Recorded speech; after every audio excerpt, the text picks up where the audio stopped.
Hi everyone, I'm back again. I thought I just recorded my round 3 game, but I thought I'd do this one as well, as unfortunately it was quite a short game. This game just didn't go very well for me, but still it's important to learn from it and improve for next time. So this is round 4, the London Chess Classic, held at Emirates Stadium a couple of weeks ago, and this was a single round day, so I had the whole day to prepare, and I was playing Marco Gallana from Italy, strong 2200 player, and I've actually played him before in 4NCL. I also had white in that game. I did sadly lose that game, but I fought well. I came close to getting something in there. I think I just blundered a bit near the end. It was more of a positional sort of fight, and that game has good memories because it was involved, I believe, in my first WAM norm, as his rating was so high. It was a good opponent for me to have for that. But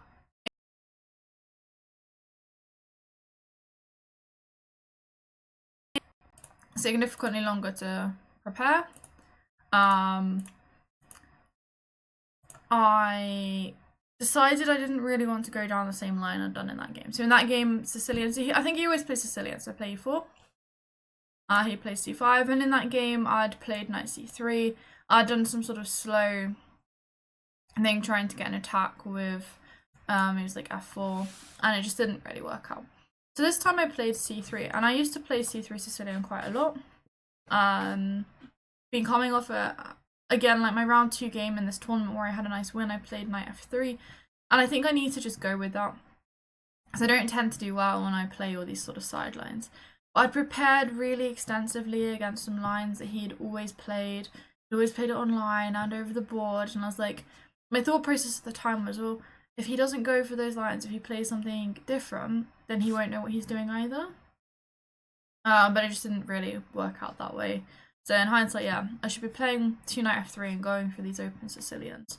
But he played knight f6, and I know that the main move here is to go e5, knight d5. I think knight f3 before d4 is popular nowadays, like d6, d4. Some kind of trade here at some point, knight c6, bishop c4, knight b6, bishop b5, something like this, I believe is the main line. But for some reason I've just never really felt like playing this. Maybe I just haven't looked at it enough. Worried about ending up with some weak pawn on e5. Just hasn't interested me. But maybe I should look at it a bit more, because I think if I'm going to play this c3 Sicilian, I need to be willing to play this main line. But instead I played bishop d3, which is just not that great a move. Bishop d3 is quite good against like the e6 lines first. Like I've done some stuff before where you go knight f3, they play e6, and then c3, so that if knight here, bishop d3. And the point is that because they've played this e6, when they go for d5, they end up in a kind of French. They can't develop their bishop very easily. It's a bit better in those sorts of lines, but in this position, it's just not ideal. Black goes knight c6, knight f3, and then he played the move e5, which is a very good move here. And I faced this a few times. Basically, because white's played c3, we've said that we're going to play d4. So black is just trying to control that d4 square. It makes a lot of sense. So I castle, and then he went bishop e7, which I think is completely fine. I go bishop c2. I'm basically saying I'm preparing to play d4. And here he went d5, and I just got confused because I don't think I've faced it in this position before. Normally when I play these sorts of lines, black goes for d6, and then g6 and bishop g7, and just tries to remain solid, and that's always what I face. And I go for this idea of bishop c2, maybe a g6, and you get a quick c4, a d4 in, because they can't take and put pressure on the bishop because of bishop a4. So they have to delay this, and if they trade off here, well, then they have this weak pawn that we can put pressure on, and something like bishop g7, knight c3. I've had this sort of position quite a few times, and I quite like it, and this was what I typically try and hope for. So I was quite surprised by bishop e7 and d5, but in reality it's actually a pretty sensible way to play. So I'm not sure why I've never faced this before, like either online or over the board. And I just have to look into it a bit further. But kind of got to his position was like, wait a minute, this is actually quite annoying. Because if I play a move like d3, which I thought about, just playing solidly, I was just thinking like black's got the center. They just castle, it's not that easy for me. I mean, the bishop's coming to g4 at some point as well. I can play maybe rook e1, seems sensible, but black just has this clear plan of like queen c7, rook d8, bishop g4 at the right moment. And I can't really ever do anything. But maybe I do need to play this and try and play it like some really bad Spanish. I don't know. Spanish gone wrong. Playing knight d2 and knight f1 and stuff. But black's just gonna get d4 in quickly. It just didn't feel right. So then I thought about, what if I just take? But I got worried about queen takes, with this idea of the pawn coming to e4 quite fast. I can't get d4 in. So now I have to go d3. And it looks very similar to the other lines, but maybe even worse, because bishop g4 happens, and okay, I can play knight d2. He has this added option of castling this way, and I just didn't want this position. I was like, this looks absolutely horrendous. So then I started trying to be all clever and tactical about it, and I played bishop a4. But it just sadly doesn't really quite work. My idea was that if he takes on e4, now I can take on e5 because of this pin. And I was thinking, like, this is probably okay for me, right? If he plays something like bishop d7, at worst I can take a couple of times here. And this pawn on e4 is quite annoying. It makes it difficult for me to develop my pieces, but something like knight e3, and okay, and he has this long-term weakness with these double pawns, and I can try and play against that if I can find a way. Maybe I have to play like f3 at some point to get rid of that pawn, and then push my d pawn to get my bishop out. My knight's gonna come to c4. It looked worse for me, but not terrible. So that was kind of the idea. And he went bishop g4, which I thought, okay, like I'd seen this, and I had calculated some line where I thought I was being really clever, but it just doesn't work, as we'll see in a minute. But what I should probably do here is just go back to these lines of d3. It's very similar to what I was saying before, with sort of he can just go for castles and queen c7, and I play rook e1, so like for example queen c7, rook e1, castles. But the difference here compared to the other line is because he's played bishop g4 so quickly, I do get this move with h3, and if he comes back, I have ideas of g4, bishop g6, g5. I mean, it looks a bit risky pushing my pawns in front of my king, but I do win this pawn here. So there are potentially additional options to play, but even if I don't go for this g4 thing, if I just continue my own development, bishop g5, I think this is maybe a slight improvement on the other lines of d3 because he's committed that bishop, and I can maybe try and play this again like a sort of strange Spanish gone wrong. So I probably should have done this, but I thought I'd been really clever. I thought I was just like winning something here, but it just, terrible calculation, it's not worth it. So bishop takes c6 check, b takes c6. Again, probably d3 is my best chance here, but I went queen a4. And obviously I saw he could take on f3, but I was thinking I'm just winning a pawn and I get back and I defend my king, and I thought it was all okay. It's not worth it. Like, positionally, it was just a terrible idea. So he takes on f3. I throw in queen takes c6 checks. This was my whole plan. King f8, g takes f3. And here I still just wasn't sensing the danger enough. I was like, okay, my king's a bit weak, but I can always play king h1 and rook g1. And my queen's a bit misplaced, but I am a pawn up at the moment, and I can get d4 in at some point. But yeah, no, sadly, it wasn't to be. So he played rook c8, makes sense, putting pressure on the queen. And here I had to have quite a bit of a think to figure out where to put it. But in the end, I think I got a bit worried about some idea for black of getting the queen to d3. So for example, if I play queen a4 with the idea of defending this pawn, I thought he could take on e4, and if I take back, go queen d3. And I thought my position is just absolutely horrendous here. Like, I'm losing the e-pawn, my king's weak, I have nothing. So I was like, I can't play queen a4. Okay. So I decided that I had to control this diagonal, so my choices were like queen a6 or queen b5. So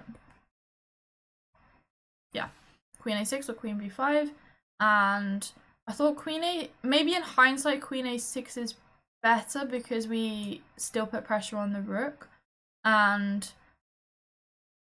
potentially it limits his options a bit more.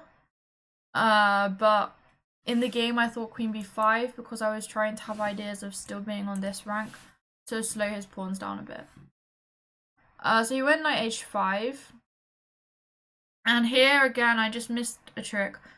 My intuition was right. My intuition was screaming at me, just go d4, right? Go d4, let him have a pawn in the center. You're effectively saying, okay, you can have this d pawn, right?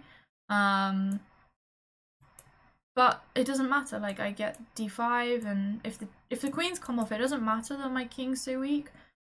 Yes, my pawn structure is terrible. I'm a pawn up, but it probably doesn't mean anything. But at least I develop my pieces. And probably I can hold this. This is fine. So let's say he plays bishop g5 in this position, similar to the game. The difference is that now he doesn't ever have this sort of strong d4 move. And I can just continue like king h1. If he trades off and goes queen g5, which is kind of black's whole idea, just rook g1. And it makes a big difference that there's pawns on d4 and on d3 because my queen has squares to come back to. And my intuition was just screaming at me like, Zoe, play d4. Like, it doesn't matter, you can give up that pawn. Like, I mean, even if he sort of does this, right? Like, now I have this pawn. Like, the whole reason the queen's on b5 is to do stuff with these pawns. I should be doing it. I think most likely here he probably does go for the bishop g5 line, and maybe he has chances, but it's just, I have much more hope of defending if I do this. But instead I ignored myself, I had a long think, then I went d3, I was like, oh god, this is just horrendous, right? And he found a good continuation here, bishop g5. And again, I just sort of, my calculation was terrible. I saw obviously I can't take, but I almost played king h1. I should have just played king h1. Point being, okay, if he does something similar to this, queen g5, now rook g1. And I think I'm just about holding here. I'd seen all these cool ideas of like queen d7, where I hid the rook and prepared to come back, and I'm okay. I think black does have this option of knight f4 first, which is a better way of playing it, because if I go rook g1, he has this like added option of knight e2 at some point, or he can even just take his time and go like g6, king g7, develop the rook, and always have the threat of coming there. So like, black's better, probably even winning, but like, I at least give myself a chance to try and defend. Like, there's a chance he plays queen g5 here, and rook g1, and suddenly I'm okay again. So I should have done that, but instead I played bishop e3, and I was trying to be clever. I had this whole idea, I was like, well, if he takes, I take, he goes queen g5, I go king h1, he goes queen e3, well, now I have queen d7, and this was my whole plan. Like, I'd seen queen d7 in all of these lines with the idea of coming back, giving myself these options, and I thought there was a chance with that. I thought the most likely move was bishop f4, with the idea of going like queen h4 and trying to mate me, and now I can't really take on f4. But then I was thinking I had knight d2, I was thinking I had time for this. My idea again was queen h4, I take, king h1, And again, I was trying to go queen d7 and back, and my knight defends f3. So I thought I had chances here, right? It's still better for black, but he has to find the right moves. So this was kind of my whole plan. But he just came up with a really good move, d4. And the problem is my position just collapses here. Now if I take on g5, it's really bad. I took on d4, takes. But the problem is, like, now he has the c file as well. I'm just completely lost. There's nothing here. My only hope was that he takes like this instead, and I have hope again, but sadly he obviously opened up the c file. And I was initially trying to make something work with, like, I think bishop d2 is probably the best way to play. You give up a piece, but at least you get this e5 pawn and hit the knight.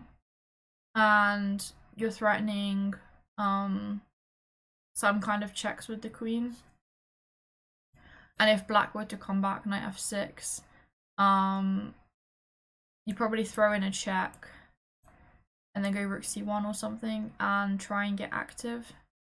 Although I suppose there's always this clever option of queen takes c1. Something like this. And black has a lot of material for the queen. It's not, but the queen's pretty active. I am threatening maybe there's a chance of holding on. So this sort of idea of bishop d2 and giving up the piece would probably have been the best way to fight. But again, I just collapsed here and bishop g5 takes, king h1, knight f4, rook g1, and then he played queen takes g1 check. Very nice move. So I resign, because if I take with the king, there's rook c1 mate. So from my point of view, this game, it just wasn't a very good game. I don't really know quite what went wrong. Just one of those days, bad day. But luckily I did bounce back well in the future, as we'll see. But I think from this I've learned I definitely should stop with these sidelines in the Sicilians. If I'm going to play c3 Sicilian, I should be prepared to play the main stuff in it with e5. Or I should be just playing knight f3, d4, like playing these open Sicilians is the main point. And then I just need to trust my intuition more. Stop playing these silly moves like d3 and just go for d4, because my intuition is better than my calculation, I think. So yeah, it was slightly unfortunate. It was a much shorter game, hence a much shorter video. But it was a strong opponent. He played well and I didn't. He had a pretty good tournament, actually, gained some rating, had some good results, especially near the end. So no shame to lose to someone like this, good experience to be playing. And hopefully I'll learn a lot, and next time I get to face him, maybe the result will be different. But yeah, thanks for watching this. If any of you have had any games quite so bad as this, or if you've had one where you've been on the winning side, do let me know in the comments. I'd be interested to see the sort of miniature winning in less than 20 moves kind of idea. And I will be back with the rest of the games later.